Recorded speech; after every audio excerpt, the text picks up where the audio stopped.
मी अरुण खोडके. शिवचिंतन.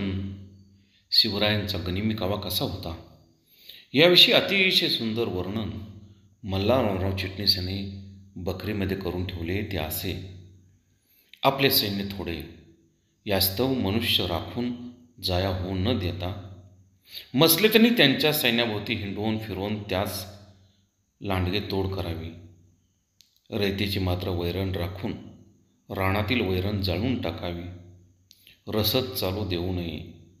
आपल्या फौजेत मनाची धारण, त्यांच्या लष्करात शेराची धारण, अशा तऱ्हेने करीत मराठी फौज किती आहे हा अदमास ध्यानात येऊ देऊ नये.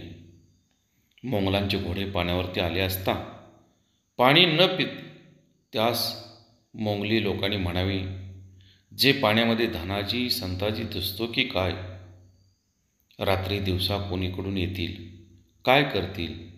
असे केले. मोंगलाई फौजेत अष्टप्रहर भय बाळगीत बादशाही बहुत आश्चर्य झाले की मराठी फौज बळावत आहे. अकस्मात यावे, बक मच्छ उचलून नेतो तसा घाला घालावा. शिपाईगिरीची शर्त करावी. प्रसंग पडल्यास माघारे पळून जावे.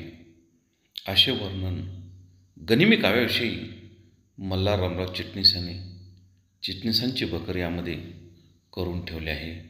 बहुत काय बोलणे. राम कृष्ण हरी.